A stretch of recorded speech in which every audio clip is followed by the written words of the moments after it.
በጣም ጥሩ ጥሩ ሀሳብ እያነሳችሁ ነው። በጣም ጠቃሚ ነገር። አንድ ጊዜ አንድ ጓደኛ በረከትን ታውቁት የለ የኔ ጓደኛ አንድ ሰው አገኘውና እንዲህ ብሎ ጠየቀው። አንድ ነገር ሲያወሩ በረከት ድንገተኛ ጥያቄ ጠየቀው ያንን ወንድም። እኔ የምልህ በአንተና በችግርህ መካከል ችግርህ ተራራ መካከል ማን ያለው ብሎ ጠየቀው። አባቴን ያለው አለው። እንግዳውስ አባትህ በጣም ጨካኝ ነው አለው። ይህን ሁሉ አቅም እያለው ይህን ሁሉ ችሎታ እያለው በአንተና በችግርህ መካከል ቆሞ ችግርህን ከላይ ላይ ካላነሳ ምንድን ነው እያልከኝ ያለው? አባቴን ያለው ብለኸኛል። ምን ይሰራል? ሲጀምር በአንተና በችግርህ መካከል አባትህ ምን ይሰራል? እዛ መካከል እስከመጣ ለምንድን ነው ይህን ሁሉ አቅም እያለው እግዚአብሔር መሆኑ ነው አይደለም አባታችን? ለምን ከላይ አላነሳም አለው። ልጁ ደነገጠና እኔ ምን አለው? ሀባዩ አለው። እስቲ ራስን ንገረኝ እኔን ተውና አለው። በአንተና በችግርህ በአንተና በተራራ መካከል ማን ያለው አለው። አይ እኔ እግዚአብሔር አባቴ አይደለም እዛ ምን ይሰራል አለው። እና ማን ያለው? እምነቴን ያለው አለው። አንዳንዴ መንፈሳዊ ነገር እንደው ሮንጎ ያንረዳ። እምነቴን ያለው እንደ እምነት ይሁንልህ እኮ ማለት ይሄ ነው። ማንም ይህን ተራራ ተነቅለ ወደ ባህር ተወርወር ቢል እኮ ነው ያለው።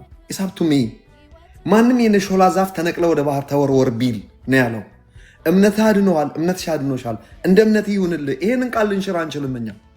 ይሄ የነፃነታችን ስፍራ ነው። አንድ እንደ ቦርን አጌን ክርስቲያን እኮ እግዚአብሔር ብር አይደለም የሰጠን፣ ቢላችንን ከፍሎ አይደለም ጌታን ስንቀበል ይኸው በመቀበል ተከፍሎላል አልተባልንም ወይ? የጤና ጉዳይ ከሌላ ሰው ይልቅ የአንተ ጤንነት በቃ ላትታመም በቃ ምናምን ፕሩፍ እንደሚባለው እንደዛ ነህ አልተባልንም። ለእኛ የተተወልን ትልቅ ነገር ግን ከነዚህ ሁሉ ቢላይን ከሚከፍል እግዚአብሔር እንደ እምነት ይሁንልህ የሚለው ይበልጥብኛል። ለገባው ሰው ብቻ ነው። ግን እንደ እምነት ይሁንልህ ማለት እኮ እንደ እኔ እምነት ነው የሚሆነው። ቅድም አንቺ አንድ ነገር ብለሻል። ስናምን እንደ እግዚአብሔር ቃል የሆነ እምነት ነው የምናምኑ። ሲጀመር እምነት ማለት የእግዚአብሔር ፈቃድ በታወቀበት ስፍራ ብቻ ነው። when there is the will of God እምነት ማለት የእግዚአብሔር ቃል የእግዚአብሔር ፈቃድ ሲታወቅ ነው። ሲጀመር እምነታችንን የምናስቀምጥበት ስፍራ ያስፈልገናል። ሬቨሌሽን እምነት ከመስማት መስማት በእግዚአብሔር ቃል ዋች ሊስን በእኔና በተራራዊ መካከል እግዚአብሔር አይደለም ያለው። እግዚአብሔር ምን ይሰራል? በእኔና በተራራዊ መካከል ያለው እምነቴ ነው ያለው። እንደ እምነት ይሁንልህ ያለኝ። ነገር ግን ወገኖቼ ናርዶስ ከመናገሯ በፊት ነው እንግዲህ ከራሄል ቀጥታ የተቀበልኩት። እንደው ለነገር ቸኮርክ እንደማትሉኝ ተስፋ አደርጋለሁ። እነዚህ ልጆች ያው እንደ ሲኒየር ስለቆጠሩኝ ተቀብያለሁ። ለነሱ በአገልግሎትም በጌታን በመቀበልም በእድሜም ስለምበልጣቸው እንዳከበሩኝ እግዚአብሔር ያክብራቸው። ታገሱኝ። እችን ነገር ልናገር። መከራ አይደርስባችሁም የሚል ቃል አልተሰጠንም ብያችኋለሁ። 4 የመከራ አይነት መጽሐፍ ቅዱስ ውስጥ አንብቤያለሁ። የመከራ አስተማሪ ሆኜ አይደለም፣ ታውቃላችሁ፣ የእምነት አስተማሪ ነኝ። እምነትን በአግባቡና በወጉ ነው የማስተምረው። የሆነ ፋናቲክ ሆኜ አንተ ክርስቲያን አይደል እንዴት ትታመማለህ እንደዛ አልልህም። ራሴም ታመም ያውቃለሁ፣ ተቸግሬ ያውቃለሁ። ስለዚህ ያልሆንኩትን መጽሐፍ ቅዱሳዊ ያልሆነ ነገርም አላወራም። ቅድም ተናግሬ ያለው ሐዋርያ ጳውሎስ ራሱ በጤንነቱ ፑር እንደነበር የእሱ ተማሪዎች እንደ ቲኪቆስ፣ አፍሮዲጡስ፣ ጢሞቴዎስ ዋናዎቹ የጤና ኢሹ የነበረባቸው ናቸው። የጤና ኢሹ ቢኖርባቸውም ግን ከነሱ ያን የጤና ኢሹ ራሳችን ላይ እንድንጠራ አይደለም፣ አያገባንም። ጢሞቴዎስ ስለታመመ አንቺ ትታመሚያለሽ ማለት አይደለም። ኢዮብ መከራ ስለደረሰበት በአንድ ቀን ልጆቹን ስላጣ እሱን እየጠቀስንና ያንን ታሪክ ወደኛ እናመጣም። እኔ ልጅ የሚገል እግዚአብሔር አላውቅም። ልጅን ማህፀንን የሚከፍት ልጅ የሚያስወልድ አምላክ ነው የማውቀው። ልጆችና ቤተሰብ የሚባርክ አምላክ ነው የማውቀው። የኢዮብን ልጆች እግዚአብሔር አልገደለበትም። ነገር ግን ይሄ ታሪኩ ዲቴል ነው። ብዙ ሰዎች ሄዶ ኢዮብን ነው የሚጠቅሰው። እመጣበታለሁ። 4 የመከራ አይነት አይቻለሁ። በአዲስ ኪዳን ነው የማወራላችሁ፣ ወደ ብሉይ ኪዳን አልሄድኩም። በአዲስ ኪዳን አንደኛው ከወንጌል አንጻር መከራ የምንቀበለው ነው። ምንም ሞደስት መሆን የለብንም። መጽሐፍ ቅዱስ ከቨር አላደረገም። ዋይ ዱ ባድ ቲንግስ ሃፕን ቱ ጉድ ፒፕል የሚለው ቅድም ራሄል ያለችው ጉድ ፒፕል የሚለው ዛሬ በምንናገርበት ዳግም የተወለዱ ቦርን አጌን ክርስቲያን በእግዚአብሔር ፊት ጉድ የሚባሉት እነዚህ ናቸው። ባድ ፒፕል ማለት ኢየሱስ ሪጀክት ያደረጉት ናቸው። ወደ ሌላ ብሄቪየር አንሄድ።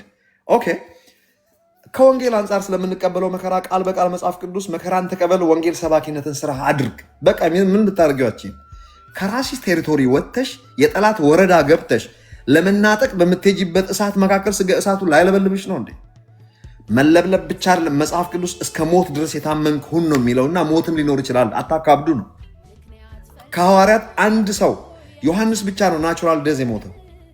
እሱም የፈላ ዘይት ውስጥ ተጨምሮ ሚራክለስሊ ሰውነቱ ሳይቆስል ከዛ ወጥቶ በታሪክ ይሄ መጽሐፍ ቅዱስ ላይ አይደለም ያለው፣ ቸርች ሂስትሪ ላይ ነው ያለው። ከዛ ወጥቶ እስር ቤት ታስሮ ራእዩን ካየ በኋላ ተፈቅዶለት ወጥቶ ኤፌሶን ዘመኑን ሁሉ በሽምግልና ሲያገለግል የኖረበት ከዛ ብዙ ዓመት ኖሮ በስተርጅናው ናቹራል ዴዝ የሞተው እሱ ብቻ ነው። እሱ ናቹራል ዴዝ የሚባል አይደለም፣ ሰፈር አድርጓል። ሐዋርያ ጳውሎስ አንገቱ ተቆርጦ ነው የሞተው። ጳውሎስን የሚያክል ሰውዬ ጌታው የት ነበር ከአንገቱ ሲቆረጥ ልለው ነው? ጴጥሮስ ተዘቅዝቆ ነው የሞተው፣ ተሰቅሎ የሞተው። አሌክዛንድሪያ ላይ ማርቆስ ስጋው ማለት ሰረገላ ላይ ታስሮ እስከነ ህይወቱ አልክድም ብሎ መሬት ለመሬት እየተጎተተስ በቃ አካሉ ተበትኖ ነው የሞተው።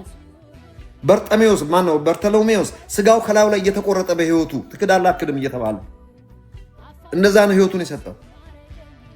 ተውትና ማቴዎስም ኢትዮጵያ ውስጥ ነው የሞተው። ተወገ ሎካል ፒፕል ኢትዮጵያ ሎካል ፒፕል ናቸው የገደሉት። እኛም ገለናል። አንድ ታመስ ህንድ ውስጥ ነው የሞተው። ሄጄ ጎብኝቻለሁ ህንድ ሀገር። እኔ የታመስን እንትን ጎብኝቻለሁ፣ እንትኑ ካቴድራሉን። እሱ የሞተበት በሎካል ፒፕል ህንዶች ናቸው የገደሉት። የህንድ ኦርቶዶክስ እስከዛሬ መንበረ ታመስ ናቸው። ልክ አሌክዛንድሪያ መንበረ ማርቆስ እንደሆኑት ከገደሉ በኋላ መንበረ ከሌ ይላሉ። ኦኬ ሌሎቹን የጌታ ወንድም ማነሱ ይሄ ጄምስ የጄምስ መጽሐፍ ይጻፈልን የኢየሩሳሌም ቤተክርስቲያን ፓስተር የነበረው ከፎቅ ላይ ተወርውሮ ወድቆ በስተርጅናው ከዛ ተሰባብሮ ወድቆ እንደዛም ሆኖ ተንበርክኮ እንደ ታላቅ ወንድሙ የሚያደርጉትን አያውቁምና ይቅር በላቸው እያለ አልበቃ ብሎ በድንጋይ ጨፍጭፎ ነው የገደሉት። የሐዋርያው ዮሐንስ ታላቅ ወንድም ጄምስ ጌታ ኢየሱስ ሞቶ ተነስቶ ባረገ በ15ኛ ዓመቱ ነው በአንገቱ ቆርጦ የሞተው። የመጀመሪያው ሰማዕት እሱ ነው። ጆን ጄምስ ታላቅ ወንድሙ ነው። ዮሐንስ ያንግ ነው። ጥሩ ማን ነው ሌላ? ሁሉም እንደዛ ናቸው። ጻድቁ እስጢፋኖስ እንዴት ነው የሞተው ታስታውሳላችሁ? በድንጋይ ተጨፍጭፈው። ጌታም ብሎ እነ ፖሊካርፕ እኮ ትክዳላ ክድም ተብሎ ፖሊካርፕ ማለት የኤርሊ ቸርች የሐዋርያው ዮሐንስ ደቀ መዝሙር የነበረና ኤርሊ ቸርች ፋዘርስ ከሚባሉት ሰዎች ውስጥ አንዱ ነው። ካድ ሲባል 87 ዓመት ሙሉ ያላስቀየመኝን ያልካደኝን ጌታዬን ምን ይሁን ብዬ ነው ምክደው? አልክድም አለ። እንግዳው እሳት ውስጥ ጣሉ ተባለ። 7 እጥፍ አንድደው እጅና እግሩን አስራችሁ ለምን ታስሩኛላችሁ? አይካ ዎኪንግ ብሎ አይናቸው እያየ ስጋው ተኮማትሮ በእሳት እንደዛ ነው የሞተው። ሞኝ ስለሆነ ነው እንዴ? ክዶ በህይወት መኖር አይችልም? ይሄ ሁሉ መከራ ከየት ነው የመጣው? እግዚአብሔርን ካወቅን እግዚአብሔር እንዴት አይጠብቀንም? የመጥምቁ ዮሐንስ ጥያቄ ይሄ ነበረ። አንገቱ ሊሰየፍ ነው፣ እስር ቤት ነው፣ ወድቋል፣ የሚያድነው የለም። አንተ ነው ወይስ ሌላ እንጠብቅ ብሎ ሲል ኦፌንድድ ሆኗል ትንሽ በውስጡ። ጌታ ኢየሱስም ደግሞ ለውስጠኛ ጥያቄ ነው የመለሰለት። በእኔ የማይሰናከል ብፁዕ ነው ብላችሁ ንገሩት። ዮሐንስን አንገቱ እንዳይቆረጥ ማድረግ አይደለም ፕሩፉ መሲህ ስለመሆኑ። ሊቆረጥ ይችላል ስለ እግዚአብሔር መንግስት። ምሳሌን ያነሳሁት ይሄንን እግዚአብሔርን እየመሰሉ ሊኖሩ የሚወዱ ይሰደዳሉ ተብሎ ተጽፏል። መከራን ተቀበል፣ ወንጌል ሰባኪነትም ስራ አድርግ ተብሎ ተጽፏል። መከራን ተቀበል፣ ስለ ስሙ መከራን እንቀበል እንጂ ልናምን ብቻ አልተጠራንምም ተብሎ ተጽፏል። እሱ መከራ ከደረሰበት ተከታዮቹ መከራ ከደረሰባቸው እኛ ከዛ መከራ የሚውንድ አይደለንም። ለመስበክ ሄደናል፣ ሌላ ጥያቄ ነው። ስለዚህ ከወንጌል አንጻር የሚደርስብን መከራ እስከ ሞት ድረስ ነው የተባለው። መወገር፣ አካል መጉደል ብቻ አይደለም። ስንት ሚሽነሪዎች በአውሬ ተበልተዋል። በውሃ ሙላት ተወስዷል። በወንዝ በሎካል ሰዎች በጦር ተወግቶ ሞቷል። ሊሰብኳቸው የሄዱ ሰዎች አንደኛው ይሄ መከራ ይሄ ነው። ምንም የምንቀባባው ነገር የለም። መከራ የለም ይላሉ፣ እንደዚህ ይላሉ ለሚለው ከዛሬ ጥያቄ አንጻር ልመልስ ብዬ ነው። ሁለተኛ መከራ የጴጥሮስ መልእክት ላይ ታስታውሱ እንደሆነ ክርስቲያን እንደመሆኑ መከራን የሚቀበል እግዚአብሔርን ያመስግን፣ ስለዚህም ስም አይፈር። ይሄ ደግሞ ወንጌል ለመስበክ ሄዶ አይደለም፣ ባለበት ሻይን በማድረጉ። ለምሳሌ ጉቦ የሚበላበት ቦታ ላይ ይሰራል ሰውየው፣ አይበላም። ኖ የሚበሉት ሰዎች በቃ ይሳቀቃሉ፣ ሻይን ያደርጋቸዋል። በቃ ፑት ደም ሼም። ሌቦቹ አሰማ ነው አልሰርቅም የኔ አይደለም የሚል ሰው አለ እዚህ ጦሙን እያደረ ኖ ዳስና ማማኒ ህሊና አይፈቅድም። እዚህ ጋር የሚሰርቀው ሰውዬ በቃ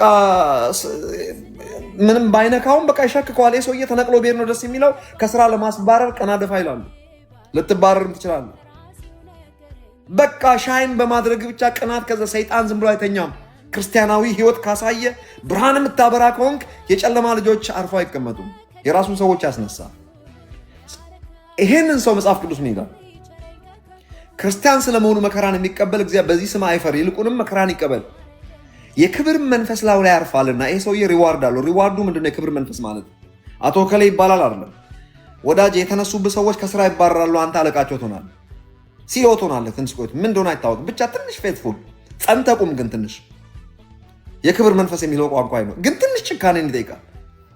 ስፍራን አትልቀቅ። የገዢ ቁጣ በተነሳበት ጊዜ ምንም ስላረክ አይደለም፣ በጌታ ስለሆንክ ነው። ህይወት ስለሚያበራ ነው የጨለማ ልጆች የተነሱብህ።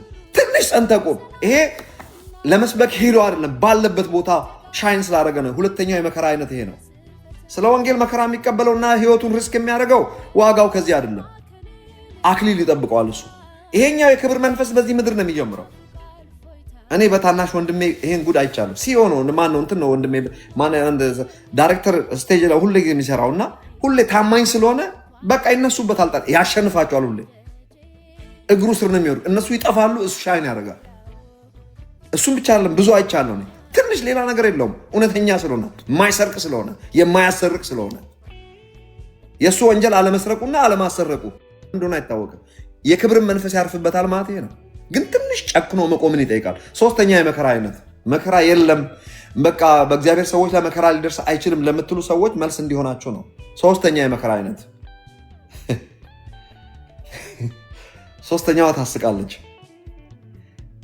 በሰው ጉዳይ ጣልቃ እንደሚገባ እንደ ወንጀለኛ እንደ ክፉ አድራጊ ማንም መከራ አይቀበል። አዲስ ኪዳን ነው። አሃ ችኛዋም የመከራ አይነት ነች። ያስ እነዚህ ደግሞ መከራ የደረሰባቸው ምን ስለሆኑ ነው? በሰው ጉዳይ ጣልቃ የሚገቡ ወሬኞች፣ በጌታ ሆነው የሰው ስም አጥፍቶ ከዛ በኋላ እንዴ ስሜን ታጥፋለህ ብሎ ሌላ ግብግብ፣ በሰው ጉዳይ ጣልቃ በመግባት እንደ ወንጀለኛ እንደ ክርስቲያን ሰብሰብ ብሎ መኖር ሲገባው በወንጀል የሚፈለግ ፖሊስ የሚፈልገው ይሄ ደግሞ በየመንደሩ ከሱ ተጠንቀቁ የሚባል ሰው በቃ ደግሞ በቃ ምንም በማያገባው መከራ። እስቲ ቆይ ራሳችንን እንጠይቅ። ከዚህ ከሶስቱ የትኛውን ነው አሁን በዚህ ዘመን ያለን ሰዎች መከራ የሚደርስብን? ስለ ወንጌል ነው? ማነው ሰድቦን የሚያውቀው ስለ ወንጌል? እውነት ናፈቀኝ። ድሮ እንኳን አትሊስት ድንጋይ ወረውሩብን ነበር በመንገድ ላይ ስናልፍ። ጌታ ምስክሬን ማን ተናግሮኛ ቀን እንደፈለግኩ አይደል እንዴም ሆኖ እዚህ መጥቼ መንገድ ላይ ያስቤኝ። ሁሌ መነቀፍ የለማ ጌታ ይባል። ሁሌ በጥፊ ተመተናል ለወንጌል የምሰብከው። አንዳንድ ጊዜ ምንም በቃ ቴንኪዩ ተብለህም ትሰብካለህ። የተለያየ አይነት ነው ያለው። ሁለተኛው የመከራ አይነት ክርስቲያን እንደመሆኑ መከራን የሚቀበል የሚለው በጣም ጥቂት ሰው ነው መከራ የሚቀበለው። በዚህ ታድሎ ሰውዬ የብዙ ክርስቲያኖች ምንድን ነው የማይሆን ቦታ ገብተን ስማችን ጠፍቶ ከዛ ጌታ ሆይ አታይኝም ወይ? መጀመሪያውን እኮ የሆነ ቦታ ሄደን የማይሆን ቦታ ተነካክተን መጠን ከዛ ጾም ጸሎት እና ቢ ኦነስት ራሴንም እዛ ውስጥ አስገብቼ ማለት ነው የግድ ጂሰስ ክራይስት እከሌ አላልኩም፣ ራሴንም ከዛ ውስጥ አላወጣሁም። እኛን ያልኩትና እንድትረዱ ይፈልጋለሁ። አራተኛዋ የመከራ አይነት ልዩ ልዩ በሆነ እንደ እሳት በሚፈትን መከራ ውስጥ በምታልፈው እችኛዋ ላይ ፎከስ አድርጉልኝ። አራተኛው ላይ ህመም፣ ለምሳሌ ዲቮርስ፣ ፋሚሊ፣ የሚወዱትን ማጣት፣ ሪጀክሽን፣ እነዚህ ነገሮች ፋይናንሻል ብሮክ መሆን፣ ባልተከፈለ ቢል፣ ህመም፣ የተለያየ ጣጣ ብዙዎቻችን የምናልፍበት ማለት ነው። የምንልበት ልዩ ልዩ በሆነ እንደ እሳት በሚፈትን መከራ እዚህ ጋር ነው እንግዲህ ሁላችንንም የሚመለከተን ይሄ ነው። ዛሬ ጥያቄያችን ዋናው ስለ ወንጌል ስንቶቻችንን ወንጌል ስለመስበክ ሄደን መከራ ደርሶብን እሱማ ተገኝቶ ነው እንዴ? ክርስቲያን እንደመሆኑ መከራ የሚቀበል እሷስ ተገኝታ እሷን ተውት። ይሄንን እችኛዋ ልዩ ልዩ መከራ የምትሏ ዛሬ ዋናው መነሻችን ይሄ ነው። በሰላም እየኖራችሁ ድንገት ሰው ሄዶ ካንሰር ዳግኖስ ተደርጎ ይመጣል። ልቡ ልቅ ጌታ ሆይ ስንት ዘመን ቤተሰቤን አሳድጋለሁ ላገለግላለሁ ስል ቅድም ዘዊ የምትባል ልጅ እዚህ ውስጥ እያየዋት ነው። ዘዊ አለም አሌክስ ሰላም ብያለሁ። አንድ ነገር ጽፋለች እዚህ ጋር እያየዋት ነበር። ጎበዝ ልጅ ነች። በውሆች ውስጥ ባለፍክ ጊዜ ውሃ አያሰጥምህም፣ በእሳት ውስጥ ባለፍክ ጊዜ እሳቱም አያካትልህም። ኢሳይያስ ምዕራፍ 43 ከቁጥር 1 ጀምራችሁ እስከ ቁጥር 3 ወይም 4 ድረስ አንብቡ። ይሄን ቃል ጌታ ተናገረኝ። አንድ ጊዜ አንድ ሰው ጠራኝና እግዚአብሔር ስላንተ ቃል ሰጥቶኛል፣ በእሳት ውስጥ ባለፍክ ጊዜ አይዞ እሳቱ አያቃጥልህም፣ በውሆች ውስጥም ባለፍክ ጊዜ ጌታ ሆይ ምን ውስጥ ላልፍ ይሆን ደግሞ ብዬ በጣም አዘንኩ። ጌታ ምስክሬ ነው። ያሳዝናል እንደዚያ መልእክት ሲመጣላችሁ። አይዞ በውሃ ውስጥ ባለፍ ጊዜ ውሃ አያሰጥምህም፣ በእሳት ውስጥ ባለፍ ጊዜ እሳቱ አያቃጥልህም የሚል መልእክት እግዚአብሔር ነግሮኛል ስላንተ። እባክህ ይህችን ቃል ወስደህ ጸልይባት። የሆነ የምታልፍበት ነገር ይኖራል፣ ግን እግዚአብሔር ከአንተ ጋር ዋናው እኮ አያሰጥምህም ነው የሚለው። እዛች ላይ ፎከስ አድርጋለኝ። እንደዛ ሲለኝ ደስ አለኝ። ለካ ዋናው ቁም ነገር እኔ እሳት ውስጥ ታልፋለህ፣ ውሃ ውስጥ ታልፋለህ የሚለው ላይ ነው ያሰመርኩት። እዚህ ውስጥ የምትሰሙን ሰዎች እባካችሁን ለራሳችሁ ውሰዱት። ይሄን ቃል ይጠቅማችኋል። ሶስታችንም እኛም ለራሳችን ውሰድ። ለካ እሳት ውስጥ ታልፋለህ፣ በውሃ ውስጥ ታልፋለህ አይደለም ቁም ነገሩ። ምን ሁሌ እኮ ነው እሳት የምናልፈው፣ ውሃ ውስጥ የምናልፈው። ዋናው አያሰጥምህምና አያቃጥልህም ነው። ለካ ሬፈረንስ አለን ወይ? I have to go back። በእሳት ውስጥ ያለፉ አሉ፣ በውሆች ውስጥ ያለፉ አሉ። ለካ ጉዳዩ በውሃ ውስጥ ታልፋለህ ሲባል ልቤ ቀልጦ ነበር። ጌታ ምን ውስጥ ላልፍ ይሆን ደግሞ? ምን አፕል ሊሆን በቤተሰባችን ውስጥ? ያን ሰሞን እውነት ለመናገር ላቭድ ዋንስ ቀላል አይደለም። ቤተሰብን በሞት ማጣት ቤተሰባችን የኛ ቤተሰብ የሚያልፍበት ነገር ነበረ። ብዙ የሚያሳዝን ነገር በፋሚሊያችን ውስጥ አልፏል። የምወዳቸውን ሰዎች አጥቻለሁ። በዚህ ዓለም ላይ ከማንም በላይ የምወዳቸው ሰዎች ማለት የምችልበት አንድ ወንድሜ፣ አባቴም እናቴም በህይወት የሉም። ወንድሞቼም የተወሰኑ ወንድሞቼንም በሞት አጥቻለሁ። እኛ ቤተሰብ ውስጥ ብዙ ሀዘን ሀፕን አድርጓል። አሁን እኛ 5 ወንድማማችና እህትማማቾች በህይወት አለን። በተለያየ አጋጣሚ 3 ወንድሞቼ በህይወት የሉም። ከአንድ ቤተሰብ 3 በጣም መወዳቸው ሃይሊ ኤጁኬትድ የሆኑ ወንድሞቼ በህይወት የሉም። እጅግ በጣም ጀግና ምሁራን የሆኑ ማለት ነው። በተለይ አንደኛው ጊዜ በጣም ልቤ በጣም ወረደ። አሜሪካ ነበር የምኖረው። በእሳት ውስጥ ባለፍ ጊዜ የሚል ቃል ያን የሰጠኝ ጌታ በዛን ጊዜ ነው። ያንን ነገር አለፍኩበት። የሚገርማችሁ ነገር በእሳት ውስጥ ማለፉን አልፍ ያለው። በእሳት ውስጥ በማልፍበት ሰዓት እውነትም እሳቱ አላቃጠለኝም። በውሃ ውስጥ ማለፉን አልፍ ያለው፣ ውሃው አላሰጥመኝም። እስቲ ወደ መጽሐፍ ቅዱስ እንምጣ። በውሃ ውስጥ ያለፉ ሰዎች አሉ። ቤት 2 ጊዜ 3 ጊዜ ያገኘው። አንደኛው በኤርትራ ባህር ከፍሎ የተሻገሩት፣ በደረቅ የተሻገሩት፣ ግን በውሃ ውስጥ ነው ያለፉት። ውሃ አላሰጥማቸውም። አለማስጠሙ ነው ዋናው ነገር። ሌላው ነገር ሌላ በማንኛውም ሰው የሚሆን ነገር ይሆናል። እኛ ሞት እኛ በእናንተ ቤት ሊገባ አይችልም የሚል ቃል አልተሰጠኝም ለኔ። የነከሌ ቤት የሚወዱትን አጥቷል። እኛ ቤትም ሞት ጎብኝቶናል። በቃ ምንም ማድረግ አልችልም። አንዳንዱ በአደጋ፣ አንዳንዱም በበሽታ፣ አንዳንዱም በእንትን በተለያየ ምክንያት ቤተሰቦቻችን እናጣለን። ያም ማለት ኖርማል ነው እያልኳችሁ እየነገርኳችሁ አለ። እዚህ ውስጥ ያላችሁ ሰዎች ይህንን ቃል ወስዶ ሰይጣን አንተ ስከሌ ቢሞትብህ ምናምን ብሎ የሚያስፈራራ ኖ ዳስና እዩ እንዳትቀበል። ማንም ሰው አይሞትብህ፣ በሰላም ትኖራለህ። የሰራዊት ጌታ እግዚአብሔር ከእናንተ ጋር ነው። እኔ በእኔ ህይወት ያለፈውን ነገር ምሳሌ እያረኩ ነው። ወደ ራሳችሁ አታምጡት የምትሰሙትን ነገር። ኖ የኔ ታሪክ ነው። እድሜ ጠግበው ነው የሚሞቱት ዘመዶቻችሁ። አሜን በሉ። አትታመም። ታሞም ከሆነ ይፈወሳሉ። እውነቱ ይሄ ነው። የእግዚአብሔር ልብም ወደዚህ እንጂ ወደ ትሞታለህ አይደለም፣ በህይወት ትኖራለህ ነው። የአምላክንም ስራ ገና ታወራለህ። የታመሙ ዘመዶቻችሁ ይፈወሱላቸዋል። የእግዚአብሔር ልብ ወደዚህ እንጂ አንዳንዴ እኮ ሀፕን ያደርጋሉ። ኖ አትቀበል። ይሄንን ሲመጣ ግን ምንም ማድረግ አልችልም። እኔ ብቻ ጉዳዩ ሰፊ ሀሳብ ነው። ዋና ዋና ነገር ነው የምላቸው። እሳት ውስጥ ባለፍ ጊዜ እሳት ውስጥ ያለፉ ሰዎች፣ በውሆች ውስጥ ያለፉ ሰዎችን አየሁ።